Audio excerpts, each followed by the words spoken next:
Hello, everyone. This is Adam Meister, the Bitcoin Meister, the Disrupt Meister. Welcome to the Beyond Bitcoin show.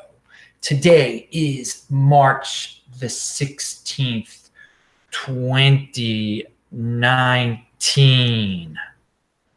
Strong hand, unconfiscatable. Bitcoin is the next Bitcoin. Personal responsibility is the new counterculture.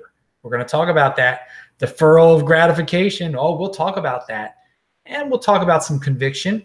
Hey, this shirt is the Honey Badger. It's a Bitcoin shirt. Link to below. Get it. Get a Trezor. All sorts of affiliate links below. And yeah, it's late at night. All you East Coast people are asleep, and you're probably awake in Australia and New Zealand. And we will talk about New Zealand shortly. Okay, well, let's start off, first of all, with a guy who has not made a video in a long time. And I talked about this, this dude in the past. Hang on, let me get you his name. His name is Coterie. I'm butchering it. Anyway, he is a guy who believes in guys going their own way, should we say. And in this video that I linked to below, he talks about how a lot of people in trading, and he even mentions crypto, they pride themselves in being very rational people and they don't let emotions get in the way.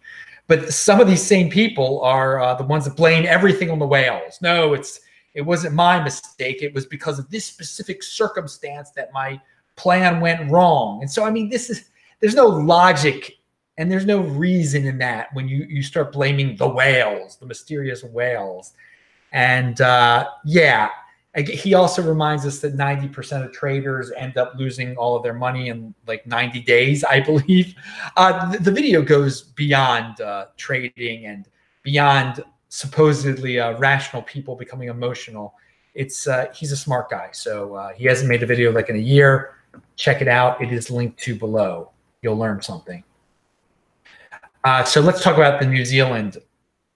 It just horrifying terrorist situation. A guy goes in and butchers a bunch of people. And I mean, there's a lot we can talk about here in terms of a gun control.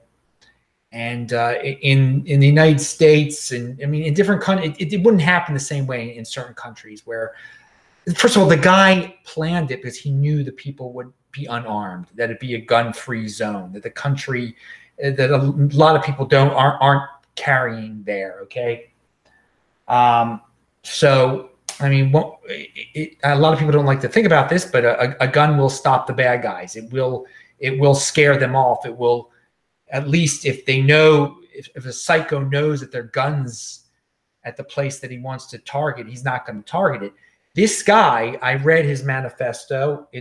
I had a link for it, but they've taken it down from there. He thought he could survive this, and he did survive this. And so it wasn't a suicide mission where he was going for a place where he wouldn't be killed, but where he could kill. And I mean, it's sickening. Now, this is a modern day terrorist. This guy's 28 years old, grew up with the internet, lives in the internet world, where he really planned this out to get maximum attention and to really anger people and to trick the media. I mean, it's sick that the media fell for some of the stuff that he planted in there. In his manifesto, he mentions Candace Owens once, and he mentions her in a way, said she was an inspiration to him, and he mentioned her just so that the media would jump on it and blame it on her, and she has nothing to do with this at all. But he picked the perfect target, a Black American conservative, and he in his manifesto he explains he wants there to be racial tensions between the races, but he wants there to be tensions between the conservatives and the liberals, and the media to pick up on this stuff. I mean, they fall for it. Bottom line, it's his fault. He did it. You don't go and kill people, okay? Personal responsibility. It's his. So for the media to try to blame other people for it, for setting a tone, and for blaming the person that he put out there so they would fall for it, it just shows you how so many people in the media just don't think. They're very reactionary, and they want to blame. They want to find a scapegoat, and they want to create their own narrative. And he created a narrative that he knew they would jump on. And again, he planned to survive. He said in the manifesto he was going to, I think, plead not guilty. So I mean, he might be trying to do a whole Charles Manson type of a trial. I mean, he makes a big show trial out of the whole thing. They don't have the death penalty there either. So I mean, what did he have to? What did he have to? He had all his freedom to lose, basically. But he was going to survive, and he did survive. And now he'll make a mockery. He'll bring up all sorts of issues at his trial. He'll make it into a big race trial. And again, some people are going to say, well, Adam, he brought up, so there were some good points that he brought. He had a 90-page manifesto. Of course, in a 90-page thing, there are going to be things that are somewhat logical in there, okay? Yeah, there are issues in the Western world. There are immigration issues. There are all sorts of issues out there, but you don't go killing a bunch of people to make the world aware of your issues, okay? It solves nothing. And people should not fall into his trap. He wants to start a race war. He wants to start, and he mentioned the United States specifically. So don't get angry. Don't try to blame others. Go to the source there. This is a horrible person. This is who did it. Encourage people to use their words. Let's have rational debates here. Let's not get emotional, and let's not use our fists. Let's stay calm here. In anything you do, never let it escalate to this. Any issue escalate to physical violence, because this is when physical violence takes a turn for the unbelievable worst there. Okay, so I did want to bring up that. And it's just amazing. All these I see on Twitter, all these people attacking Candace Owens. This is, come on, people. She didn't do this. No one did it. Trump didn't do this. No one did this but the guy who did this in New Zealand. All right. So setting a tone. People are like, oh, you set a terrible tone. No, these are words. Let's debate. With words, okay. Let's argue. You know, what's a bad tone and what's a good tone. I mean, and this again, these are emotional arguments anyway. So that's it. He also said, you know, what was interesting.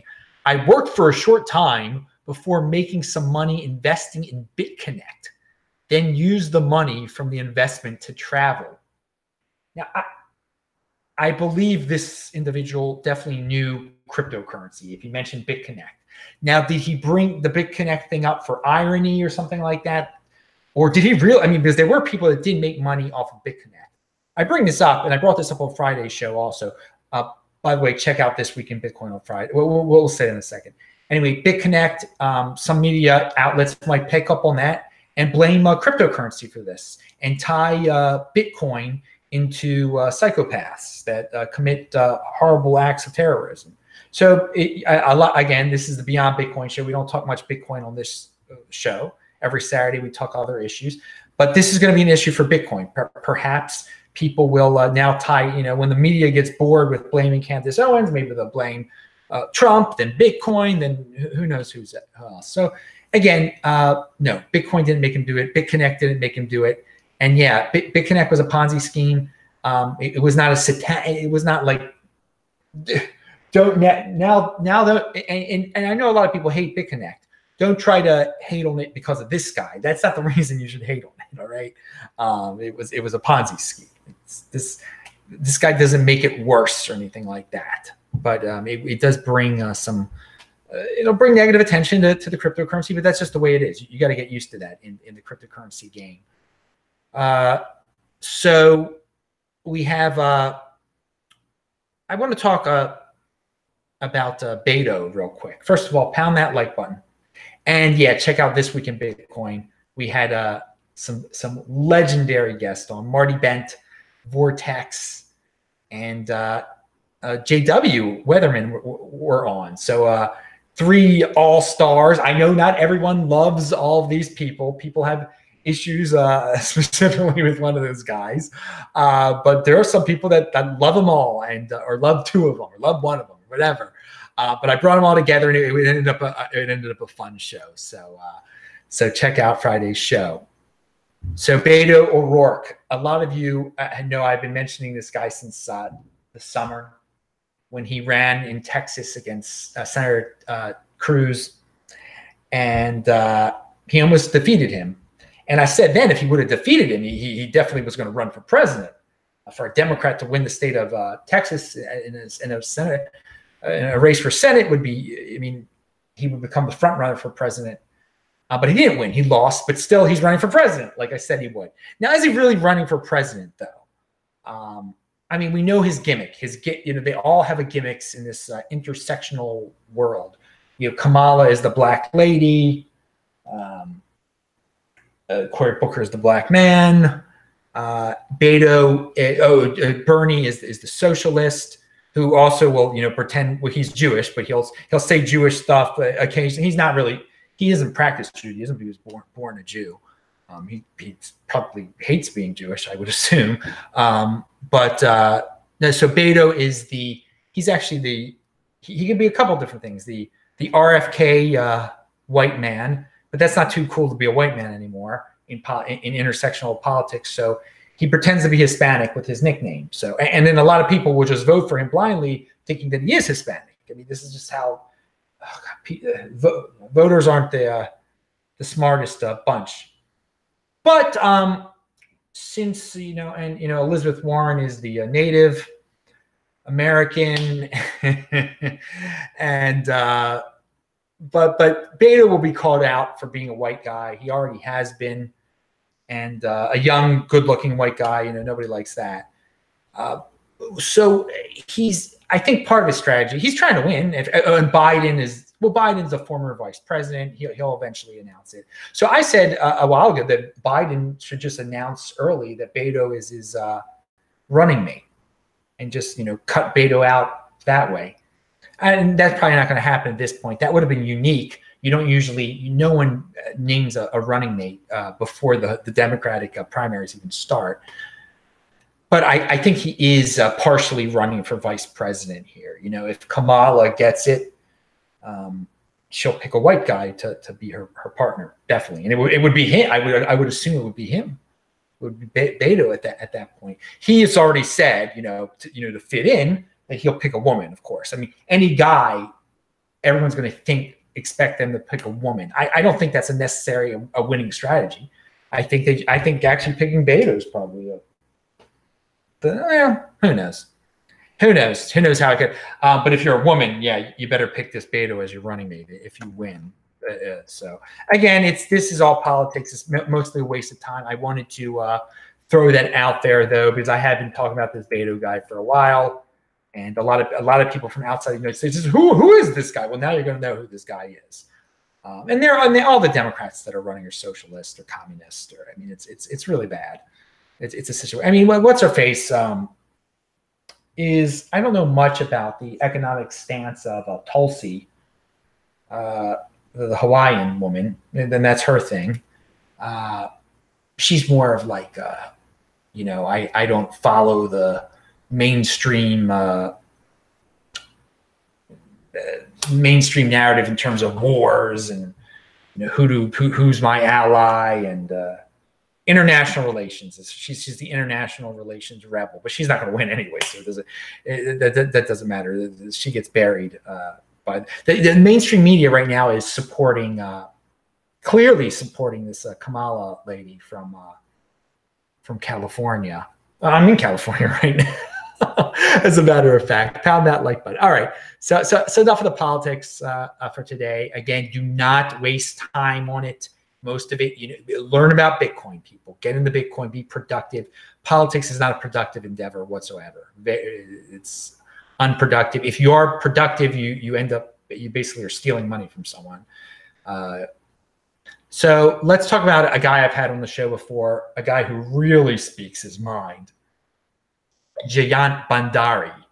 He's linked to below. He's like an Indian version of Doug Casey, but better, much better than Doug Casey. I mean, on certain levels, he is like, yeah, he wouldn't go to places where Doug Casey can do some, or people use Doug Casey's name in ways I wouldn't allow people to use my name. But Jayant Bhandari, more people should know about him. He's a straight talker, and he's got a video out there called East Asia Future of Humanity. And he really admires what's going on in China, Korea, and Japan. He spends a lot of time in Singapore. He admires Singapore also. And he mentions how in Japan, so few kids are born out of wedlock, while in the West, it has just gone up every year. Now, I forgot the exact statistics, but the United States dwarfs Japan in terms of percentage of children born out of wedlock. And I mean, it says something about success. That they say, just if you're going to attain success, graduate from, what was it? Graduate from high school, don't have kids before you're married. Well, there you go. Don't have kids. In Japan, they don't have kids before they're married. They just don't have kids before they're married. And that's a simple thing you can do, and that they're quite successful over there. It's just frowned upon by society to have kids out of wedlock. And they really enforce that social norm. Now, do what you're going to do and everything, but the stats are out there, people. And travel to Japan like I have, and Korea, and see how peaceful these places are. When your children start off on the right foot, they're not as likely to get into criminal activities. I'll tell you that.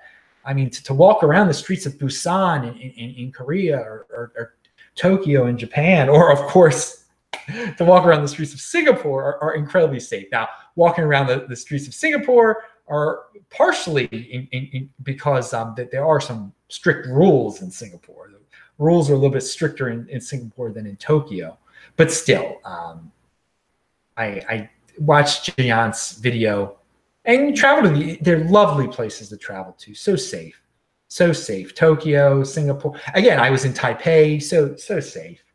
And again, I think a lot of people, I'm from Baltimore, so I don't take those things for granted. I mean, I've seen some bad things in my day in Baltimore. Thank God nothing horrible has happened to me. But those things are unimaginable in a place like Japan. So learn from the Japanese. Don't have kids out of wedlock. That's a little bit of some common sense advice. Ben Shapiro gives the same advice that the Japanese give. All right. The Japanese don't give it. They live it. They're living it. Okay. And remember, follow me on Twitter at TechBalt, TechBalt. So I'm in Los Angeles. I'm right off of a street called La Brea. And it's right south of Santa Monica Boulevard, the area that I'm in. It's a traditional Jewish area, actually. But there's a place called Pink's Hot Dogs. Have you heard of that before? I linked to it below. Pink, everything I talk about in this video is linked to below. Pink, it's like a tourist trap. I don't know. It's famous for some reason. Anytime I go by this place, okay, Pink's, they've got like an awning out there that the lines get so long, they have an extended awning. People just waiting in line to buy hot dogs, very overpriced hot dogs, to say they bought them at Pink's. And a lot of them are tourists, but some of them aren't tourists. Some of them got California license plate. They've got a security guard there. And people are just waiting to get these Pink's hot dogs. And then so there's the synagogue that I'm going to is on the same exact block. It's on the 700 block. I linked to the synagogue below too. It's not a very exciting link. Okay. The Pink's link is a lot more exciting. So, a lot of people wonder, why are Jewish people why are they so successful? Well, because they're not waiting in line at Pink's all day, trying to fit in and get their picture. They're over at the synagogue up the street, creating a social, cohesion inside the group. I mean, and that's not the only reason. I mean, we value, Jewish people value education and prayer and keeping the community strong. Then right down the street, you got, everybody's like getting fat and standing in line, getting their picture taken in front of Pink's. They want the Hollywood. They want it's so superficial. It's so superficial, and it's poison. It's absolutely poison. So I found that a very interesting contrast, because they're literally on the same block, and I'm just like, God, what a waste. And again, it's such a tourist trap, unbelievable. So, and then people are like, well, why do Jewish people have money? Because they weren't wasting their money at Pink's. They don't pay $10 for a freaking for a hot dog. Okay, there's so many people out there. Why am I poor? Why am I not? Why are those people successful? Because you go to places like Pink's. You go to these tourist traps. You can pay incredible amounts of money for poison. It's just right there in your face. It's right there. People don't get it. People think there's like some magic to why certain people are successful. No, they don't have kids out of wedlock. The Jewish people don't either. It takes hard work. It takes self-control. To go to Pink's, there's no self-control. There's no deferral of gratification. I need it now. I need this hot dog now.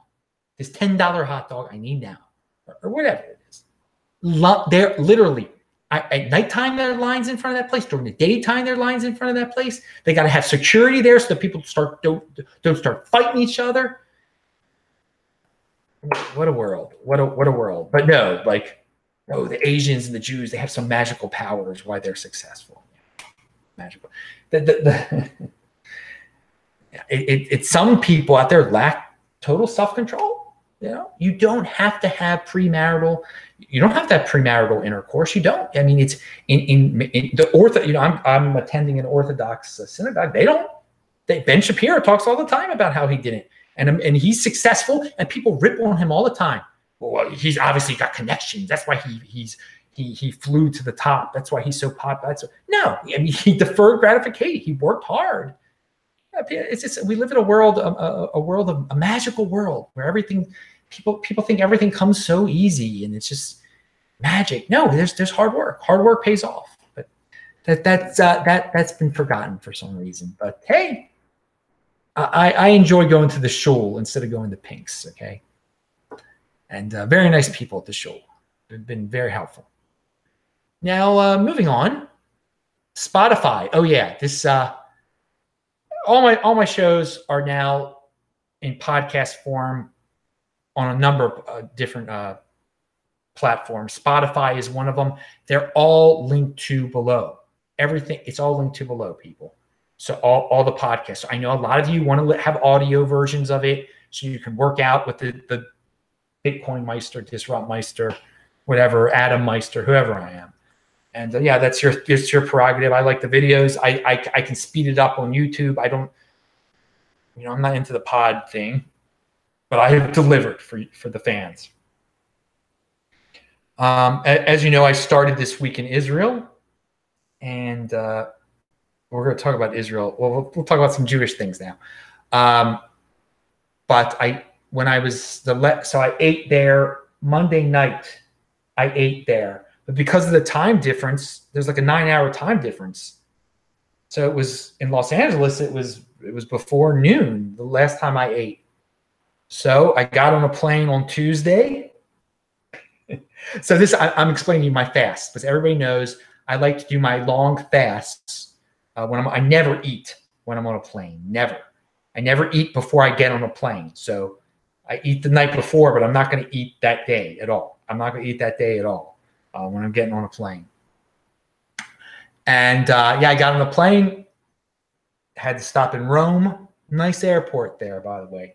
Love those Italian accents, by the way. I when the people are speaking Italian, it's a beautiful language. It really is a beautiful language. I've really never heard it that much before.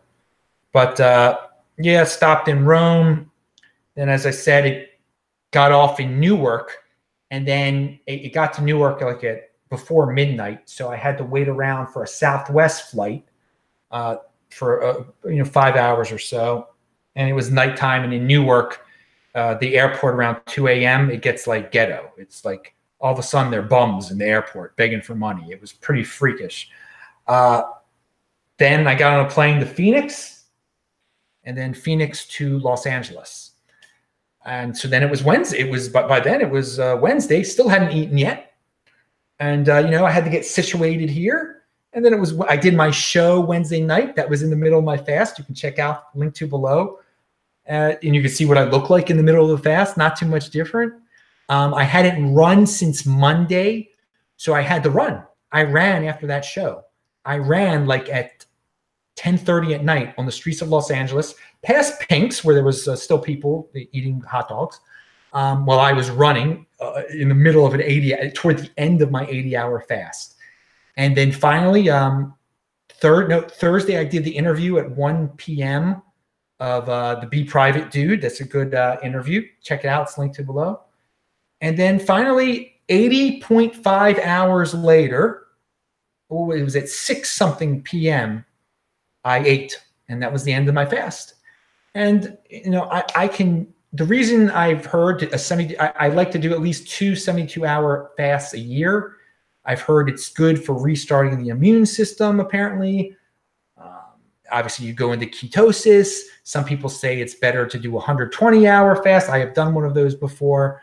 But again, many of you know I do intermittent fasting every single day of my life since 2014, since the summer of 2014.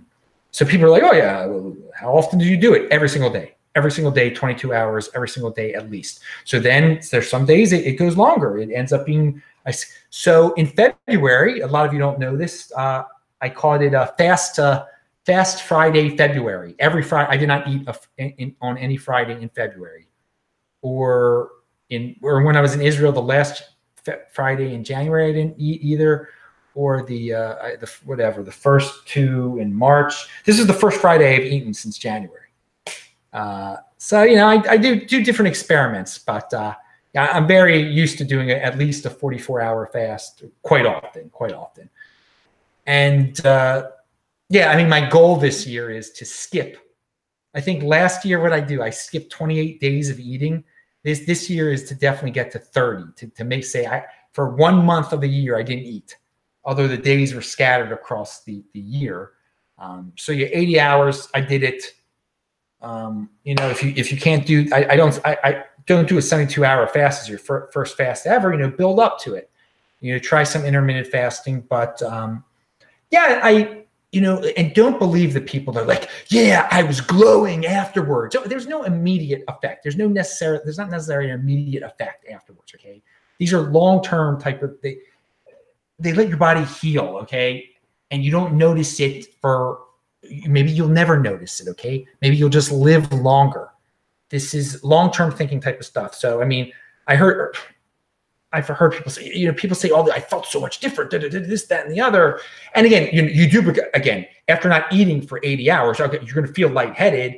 Your legs will feel a little tired, but you're not, it's not going to be like some magical, like, oh, I'm strong as a rock. Eventually you're just not hungry anymore, which is it. Whatever, you're not hungry anymore. I think a lot of people are so used to being hungry that they just, when they're not hungry anymore, it's such a shock to the system that they think it's some like heavenly experience. People are addicted to food. They have, because of the sugar and the carbs, they have to eat 3 times a day. So they find it very hard it's a whole new way of life to only once a day or not to eat a whole day. So, it's not doing something to you right away. There's some long-term effects. And I do hope that it does restart your immune system in some way. You can notice things, I think, a few days later when you're defecating and stuff. I'm not going to get into all the specifics here, but I've been, since my fasting regime have started, and I don't eat bread anymore. I don't eat any processed carbs. I'm feeling good. I feel good. I haven't gotten sick. So, I'm not going to say it's miraculous. but it's a good. I don't, I hear a lot of other people out there with shows who are they complain about their things hurting them and just aches and pains and sicknesses and barfing, and that doesn't happen to me. I don't get sick like that. I don't feel old ever. I don't feel bad. I'm very positive all the time. And again, you gotta have a positive outlook on life too. So yeah, that's my fasting story of the day.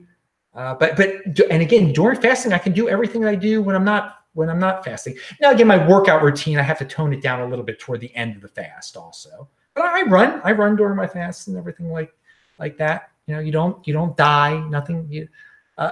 Again, you don't, build up your fast over time. Just don't. And then I cannot, again, the longest fast I've ever done is 120 hours versus 5 days.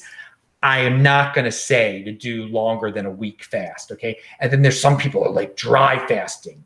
Dry fasting is when you don't have any water. That's not a good, I don't think that is a good idea at all. I always drink water. Okay. I mean, there's some rule that like 3 days without water, you die, or don't even try it. Don't. The dry fasting thing, I don't see a point to it all. Besides like you fainting or something horrible happening. Your body needs water. It can go without food for quite some time. So let's go back to Israel real quick here. So I left Israel again on Monday. I talked to my grandmother on Friday, and she's like, I'm so happy you're back in the United States. I'm like, oh yeah, of course. Yeah, it's great to be back in the USA. She's like, there hadn't been a missile attack since 24. I'm like, missile? What are you talking about? Missiles? Who's shooting missiles where? She's like, I hadn't heard what had happened in Tel Aviv. On Thursday in Tel Aviv, from Gaza, I believe, they by accidentally shot missiles into Tel Aviv. And they have an Iron Dome system there that shot down some of the missiles.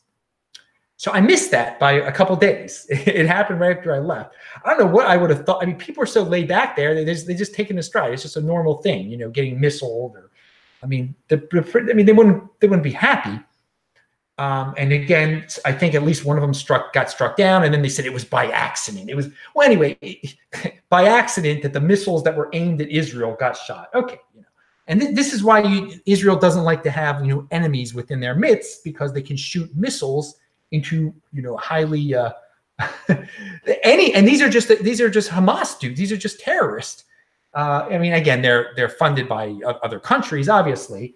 But I mean, these are ragtag people with ragtag missiles that they accidentally set off that get sent into Tel Aviv, which is a huge city. Now, let's imagine if a Mexican gang in Mexico, in Tijuana, shot missiles into San Diego. What would happen? What would happen? Just would the United States tolerate that? Would the United States tolerate that? I mean, it would be the biggest story on earth. I mean, it would be a tremendous news story. I hadn't even heard about the Israel thing. Hadn't even heard about it at all. And again, it made the news. It did make the news and everything. And Israel did attack. It did shoot back. They fired back at the area where the missiles came from and everything like that. But if such a thing were to happen from Tijuana into San Diego, if something like that were to happen, it would never happen again. Most likely it would never happen again. The reaction of the United States would be unbelievable, unbelievable. And the words of whoever would be president, I don't care who would be, if it's Trump or Obama or whoever. But in Israel, people expect Israel to take it. Oh, no, let them shoot you, whatever. It's just the way. It's difficult to believe, when you're in Tel Aviv, that something like that could happen, because it's such a cosmopolitan, modern city that they would have to worry about missiles falling into their city from a ragtag group of people. So this is again another reason I did a video from Samaria, why it's just insane that people would even think that Israel should give up 1 square inch of land to these people who shoot missiles and stuff, to bring them closer so that they could shoot missiles into the airport, maybe. It makes no sense at all. And again, what if the missiles were coming from Tijuana into San Diego, would we be like, well, maybe we should give up part of the California desert to Mexico? Maybe that's the answer to this problem. Let's just, let's give this gang, let the drug gang that's shooting from San Diego, from Tijuana to San Diego, we're going to give them a piece of the United States, and then they'll leave us alone. No doubt, they'll leave us alone at that point if we give them a piece of the land. It's again, you got to be firm against people like this. You do. But people expect different from Israel, and I mean, imagine what you would think if all of a sudden some missile fell in New York City or Los Angeles or San Diego or Seattle, coming from a different. Well, again, from Seattle, it would come from Canada. But imagine if there was a Mountie terrorist group out there. I mean, people would be incredibly angry and ready for war. I mean, people would like nuke them. But again, and that's not the answer either. If a gang of drug dealers from Mexico send a missile to San Diego, you don't nuke Mexico. That's not a good idea. But it wouldn't happen again. I can almost assure you there'd be some shock and awe. I would think of some sort. Anyway, but people with Israel, they're like, let them get burned, whatever. Tel Aviv getting missile attack, normal stuff. Yeah, normal, very very normal to get your largest city gets missile attack. All right. So on the same note, I don't even know where I got this comment from. The comment section under so many videos.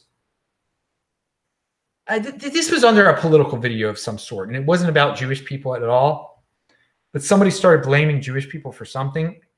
And so here's a comment here. And this guy seems like he's so sure of himself.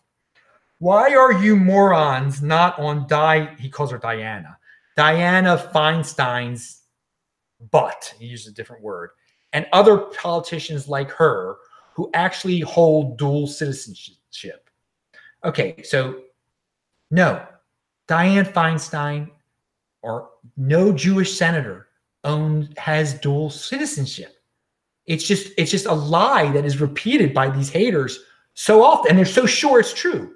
It's repeated so often, and they're so ignorant that of course it's true. If a Jewish person has power, is in the Senate, they're a dual citizen. They're a citizen of Israel also. No, she's not. She probably doesn't even like Jewish people anymore. I mean, these liberal Jewish people, they don't care about being Jewish. They don't care at all. They could care less about Israel too, most of them. I mean, they'll say things so they can get votes or whatever from whoever. They stand for nothing, whether they be Jewish senators or non-Jewish senators. But these accusations of dual citizenship, do you haters out there think that the minute we're born as Jews in America, that they hand us a Israeli passport? Do you know how they treat me in Israel? I mean, I get interrogated. When I'm leaving Israel, I get interrogated the same as a single man traveling by myself. I get interrogated the same way any single man leaving Israel would get interrogated. Okay, they don't give me special treatment because I'm Jewish there. So to say that I magically got that I'm an Israeli citizen is insane. It's insane. There are people out there on the internet. I guess they think every Jew of power or every Jew gets Israeli citizenship. Gets a passport. No, it's not that easy. No, you don't. The minute you're born, no. And of course, a politician would not be the best move to be a dual citizen. Okay, it would come up very quickly that there's only 100 United States senators. For any of them to be a dual citizen, it would be a news story. It wouldn't be just this accusation after accusation after accusation. But this is traditional anti-Semitism. This dual loyalty stuff. The Jews are, wherever they are, they're loyal to some other. They're loyal to themselves. They're loyal to this. They're not loyal to the country. They're not loyal to the country. They're enemies of the state. They cannot be trusted. And so they make up these. In the old days, there weren't passports. There weren't dual citizens. They just said they were not loyal. They had dual loyalties they had mixed loyalties, whatever. But now it's easy just to say, there's a powerful Jew. They're an Israeli also. They're Israel. They're a spy. They're a spy from Israel. So again, some are going to say, well, Israel has the right of return. Any Jew can can move to Israel and get citizenship. Yes, that is true. That is true. I could go to Israel and say, I want to become a citizen, and there would be a process. Then I would eventually be given a passport. And at that point, I would be a dual citizen. I would have a passport from Israel, and I would have one from the United States. Just as there's Canadians, and they have Americans, and Americans have Canadian passports, and et cetera, et cetera. But no, senators aren't really doing that, are they? And there are not that many Jews that actually do that. They're not that. I wish there were more. We should all leave America, to tell you the truth. Because again, and it's great that Israel has that. Israel, that option is out there. It's lovely, because in the old days there was no place for Jews to run. There was no place. I mean, if you were you got kicked out of your country, you got kicked out of England, then you better go find a new place. And then they found Poland or something like that. Then you get kicked out of Poland. Where do you go next? You go to Ukraine, and you get kicked out of Spain. You get kicked out of Portugal. Where do you go next? So there's always that. There's always a place for the Jews now, and that's nice. That is nice, and I like it. It's good to have a place you can run to if things ever got horrible. And God forbid things get that horrible in the United States. But everywhere else it's gotten horrible at some point. It's never gotten horrible in the United States, but it could. It could one day. So no, not all Jews are dual citizens. So and so many American Jews are so liberal anyway. They hate being Jewish, and they hate Israel. So if you're an Israel hater, you should become friends with some of these liberal Jews and in places like LA and New York, and they're the biggest self-haters in the world. So if you're a Jew, they'll love you. They'll love you. If you there's so many self-hating Jews that love the woman from Minnesota who spreads the dual loyalty, the old anti-Semitic trope that again the Jews aren't loyal to the country that they're in.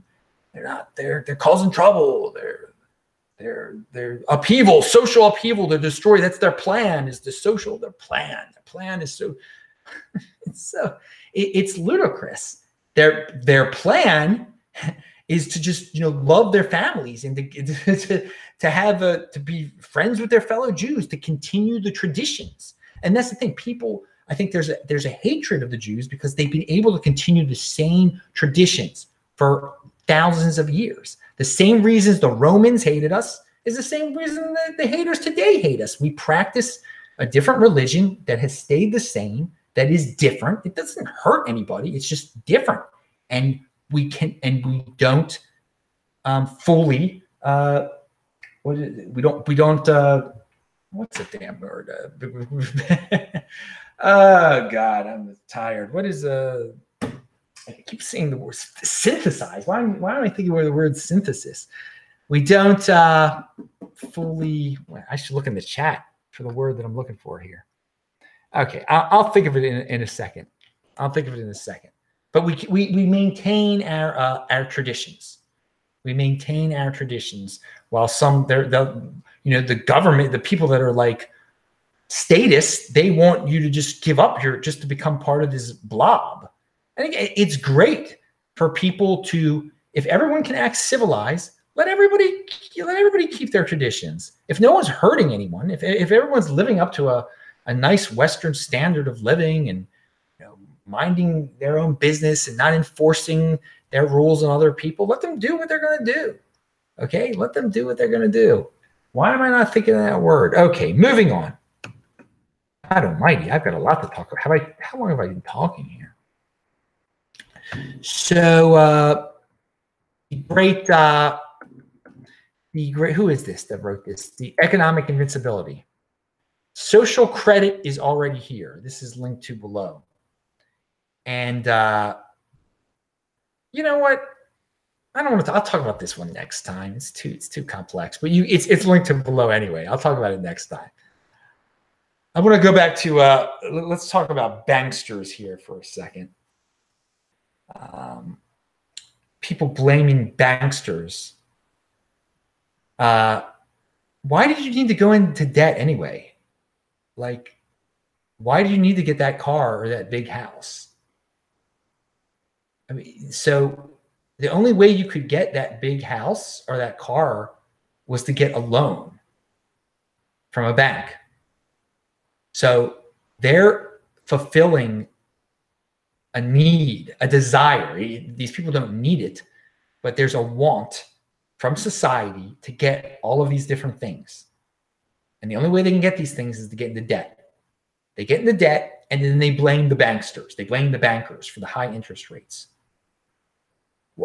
Why did you get into debt? Why did you do it in the first place? You didn't have to get into debt. It's your fault. Personal responsibility. Just get rid of that desire to raise your social credit score. And again, that's what I was going to talk, but I'll talk about that next time. People, you get respect from all the other 80%ers if you get a fancy car. My God, I see all these people driving around the fanciest of cars out there in LA. It's the biggest status symbol in the world here. But and they're the same ones saying the bank's ripping me off, or I have no money. The bank's stealing from me. The bank's, they're charging too much. Now, why do you need these ridiculous? I don't own a car. And again, I think that's part of the reason. I don't have any animosity toward the banksters at all. I have none, because the people that are screaming at them are the ones that got into debt, and that was their fault that they got into debt. Okay, you didn't need to get a house. You didn't need to get a car. You didn't need all these things. Again, people start businesses with their own money. Sometimes they don't need a small business loan. Okay, take your time, defer gratification. You don't need it to do. If you don't have the money, then you don't need it now. And if you understand what debt is and you know what it means, then then get into. But so few people understand it. So few people understand it. So again, you can blame the banksters, or you can take personal responsibility. You can start saving, and you can be productive. And again, I take the again the Bitcoin. That's about saving. That's about, you don't have to deal. If you hate banks so much, then get into Bitcoin. But again, there's no Bitcoin doesn't do loans. Okay, you actually have to have. If you have the Bitcoin, you really have it. That's it. You really have it. It's not some it's not some make-believe bank product or whatever that you got into so that you could have a fancy car. But it takes personal responsibility. It takes personal responsibility. All right. Assimilation was the word I was looking for. Why couldn't I think of the simple word assimilation? So yeah, people on a certain level, certain groups of people never fully assimilate because they keep their religion, they keep their culture. So the Romans didn't like the Jews for not fully assimilating. A lot of people haven't liked the Jews for not fully assimilating. But we're not giving it up. We're not giving up the. We don't give up the religion. We don't give it up. It really bonds us together, and it creates a family, a nice family atmosphere, and makes people stronger, I think, and just gives them a good social bedrock. The core beliefs. Again, don't have kids. Get an education. Jewish people are always learning. Get an education. Don't have premarital relations. And these are, people have studied this throughout. So we're just talking about Japanese. They do the same thing. They learn. They don't have kids before they're married. It's a very successful way of life. Here we go. And I'll talk about this one next time too. I was going to talk here, this college. God, this is a big story too. Maybe I could save this for, should I talk about the college thing now? Nah, I'll save that for next time too. Let's talk about Tucker Carlson. Or what was the title of this thing? What was the title of this video? I hope I didn't call it college something. What did I call this thing? Hang on. I might have to talk about colleges if that was my title of this video. Look at this. Adam's I'm looking. Got him. Okay, here. Beyond Bitcoin Show. What was this thing called? Fasting for 80 hours. The dignity gap. No, I better talk about the dignity gap. Beto, I talked about. All right, so we're not going to talk about the college thing. We're going to talk about Tucker Carlson here. Right now, what are we going to talk about? Yeah, Tucker Carlson said some bad things a long time ago, and so now people are up in arms. and he did the best reaction. It's linked to below. He didn't give in. He didn't like beg for forgiveness for what he said. And that's the way to do it. You got to have conviction in yourself. You got to believe in yourself. You know, everybody makes mistakes. Everything does bad things in the past. You don't become a whimpering coward that they want you to be. Because again, that stuff was brought up to tear him down, and he was strong. And I give him a lot of credit for not backing down, because you also have to take into account. I mean, people don't care about your past anymore. It's gone beyond that. Now, there's some things in the past that a person can do that is a reflection on the present, and some things they should say they're sorry for, definitely. But to beg and you don't have to beg and cry for everything, all right? And but you right now, there's so many people doing so many bad things in their past that no, you don't. People don't care about the past anymore. So if you give in, then you're saying, I care about my past, and thus you people should care about my past. And yeah, you should take me down. But if you got a strong hand and you're just like, go away, dude. Just no, I said that. It was silly. It was whatever. That's it. I'm not giving up. If you want to debate me about the issue. And because, again, the governor of Virginia is still the governor of Virginia. The lieutenant governor of Virginia is still the lieutenant governor of Virginia. The third in charge of Virginia is still the third in charge of Virginia. They all did bad things. They all did bad things in their past, took bad pictures. I mean, the lieutenant governor of Virginia was accused of some pretty bad things. They didn't give in. They fought it out. So now that's the environment we're in now. Fight it out. Fight it out. Stand firm, and you're probably going to survive. So it was good to see. Now again, if you're a bad dude, I mean, if that lieutenant governor did what he did what they said he did, well then he should give up. He shouldn't fight. It's wrong to fight if you've done something horrible, if you've committed a crime. But again, if you did a childish thing when you were younger. Took a silly picture, said some silly words. No, you don't have to give up your whole career. Your career isn't ruined, and you shouldn't put yourself on a track where you're saying, yeah, I should ruin my career for something I did a long time ago. No. So good job for Tucker Carlson for wanting to debate instead of just like crying and like they wanted him to. So it's a good example for others to take if they ever get into that situation where they're accused of something from their past, and it was a childish thing. It wasn't the smartest thing, but you don't give up your present because of silly things you did when you were in your past. And again, when I was 20 years old, when I was barfing from drinking, I mean, maybe someone will find a video of that one day. And no, that shouldn't stop me from doing Bitcoin videos now. All right. And Vention sent $5 in the super chat.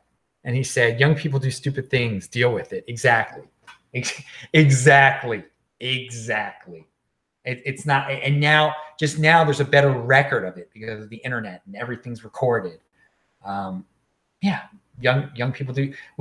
People mature. I mean, even someone that's 45 is a lot more mature than someone who's 25. In this day and age. So, you could find something on a 50-year-old on something that he did when he was 27, and he's not the same person. He's not the same person. People do stupid things, and their current stuff shouldn't be ruined because of stupid things. But the only way they're not going to get ruined is if they stand up for themselves. You got to stand up for yourself. You cannot give in to the mob. Do not give in to the mob when you know you're right. So, okay, finally, the Ben Shapiro show had Arthur Brooks on it, and he talked about something called the dignity gap. And he said that one of the reasons Trump won was because a lot of the people who voted for him, they didn't feel like they had dignity anymore. There was I think that word really explains the feeling. They had been laughed at. Oh, you're just some dude in Michigan who works with cars. You're nothing, man. That's a nothing job. You didn't go to University of Michigan. You know, first of all, you are not a loser if you don't go to college. I mean, you're not a loser if you don't go to college. People think, and that's part of the dignity gap. There are people out there like, well, I didn't go to college, I'm a loser. No, but you're doing productive things, man. You're doing all sorts of productive things. So I think one way that the dignity gap can be filled is by some of these people. I mean, you don't have to go to college, and we're going to talk about that in the next Saturday's video about all this silly stuff going on in college right now. Because mostly it's just for partying, and it's a huge. It's just a way. It's a way for parents to brag about their kids almost, and it's a way for kids to party. And partying is fun and everything, but to pay $50,000 a year, that's a little insane. It doesn't make sense. But I think cryptocurrency, Bitcoin, can fill the dignity gap for people to learn this really cool skill and to see them actually gain monetary value from this skill. I mean, that gives you some dignity right there. Like, I got this one Bitcoin. And no one can take that away from me. No one can take that one Bitcoin away from me. I didn't have to go to college to earn this one Bitcoin. I didn't have to get a medical degree. I didn't have to get a fancy job. I didn't have to get a fancy car. Because all these people there were a lot of people, I think, in Midwestern states or in a lot of different states that don't feel like they have dignity anymore because they don't have degrees. They don't have fancy things. They don't have the things that they see on TV that all these people in New York or LA or San Francisco have.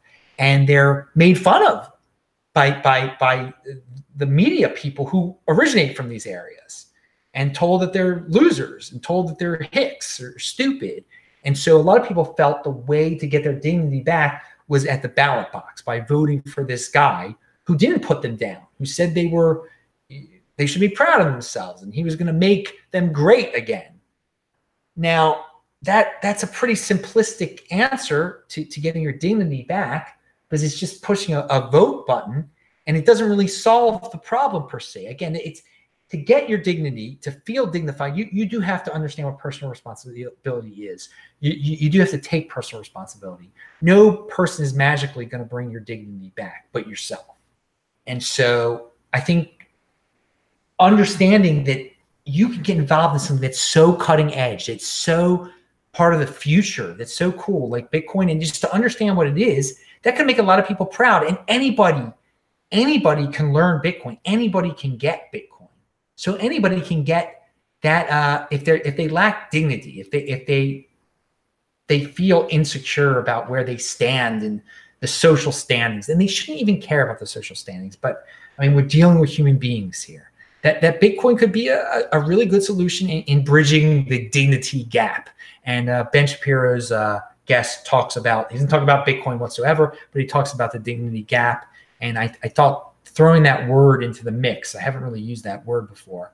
I think it really does sum up a lot of what's going on in the United States. A lot of people feel there's no dignity. there's definitely they don't feel dignified whatsoever. They feel like they're being spat upon and are lesser because they lack a so-called education or a fancy car, or this, that, or the other.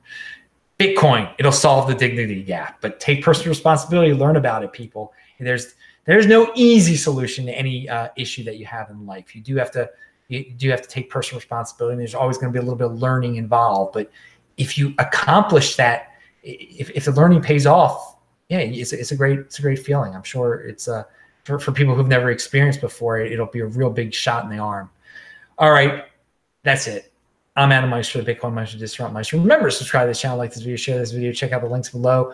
Pound that like button, bang that bell button, click on those squares. Good night. I will say hi to everyone in the chat. Honey Badger.